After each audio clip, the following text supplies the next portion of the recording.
الدكتور يحيى البرمبلي، أستاذ مساعد واستشاري جراحة العظام والعمود الفقري، استشاري جراحات اعوجاج العمود الفقري، زمالة جراحة عظام الأطفال وتشوهات العمود الفقري كندا، زمالة جراحة العمود الفقري المتقدمة إنجلترا.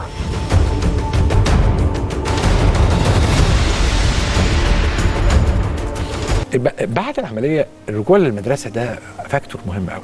انت عارف معظم الولاد دول ما بيحبوش يروحوا المدرسه. هو في الاول بيبقى طبعا يعني قبل العمليه بيبقى عنده دايما يعني زي ما قلنا انعزال اجتماعي. ليه؟ لان هو مش عايز هو دايما حاسس فيه مشكله، لو قعد فتره طويله بظهره وجعه فبيبقى مش عايز يروح المدرسه. بعد العمليه الحمد لله الامور بتتحسن خالص. لكن انا يعني من النقطه دي احب يعني اوجه برضو يعني زي رساله لاعضاء هيئه التدريس في المدارس. لو انت عندك طفل عنده سكوليوزس في الفصل تتصرف معاه ازاي؟ طبعا احنا يعني ممكن نقول له مثلا اقعد عدل، انت قاعد معوج ليه؟ وهو مش غلطان، هو مش قاعد معوج، هو طبيعه ظهره وكده، هو ظهره فيه يعني مشكله، هو مقتب مش عارف يقعد. هل هو قدرته على الجلوس زيه زي زمايله؟ لا، ظهره بيوجعه اسرع منهم. هل يقدر يشيل شنطه تقيله زيه زي زمايله؟ برضه لا.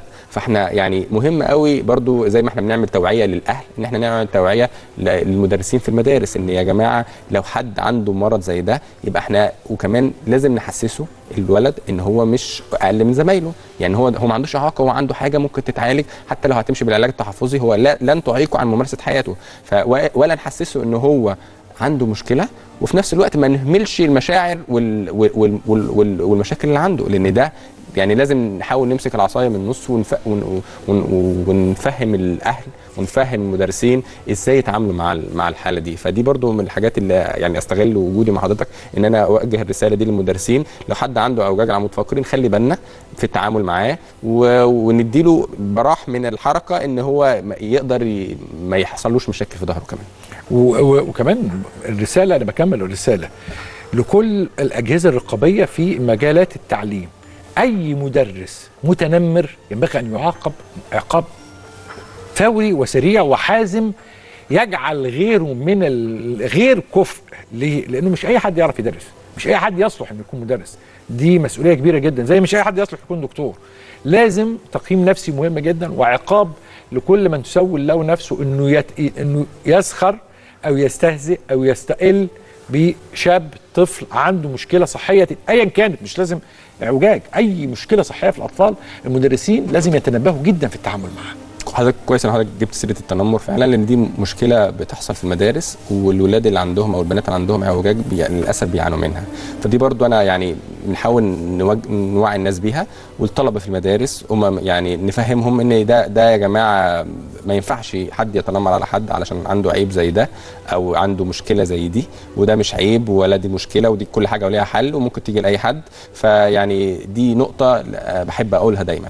وكمان للاخوات يعني ولد عنده اخت وعنده تنمر، اهم حاجه السبورت. خليك واقف جنبها، ساعدها، يحسسها ان مفيش مشكله، دايما خليك سبورتيف ليها. وده يعني حاجه من الحاجات اللي انا بحب برضو اوجهها للناس. انا شاكر جدا لوجودك معنا النهارده وقبولك دعوتنا، الحقيقه اضافه كبيره وهائله في واحده من اهم حلقاتنا على الاطلاق. ضيف العزيز، ممكن ازود رساله بس؟ طبعا اتفضل. رساله لاصحاب الاعوجاج العمود الفقري. انا دايما شخصيا بقول عليهم ابطال الاعوجاج العمود الفقري، وفي بعض المنصات العالميه بيتقال عليهم سكوليوزس ووريرز.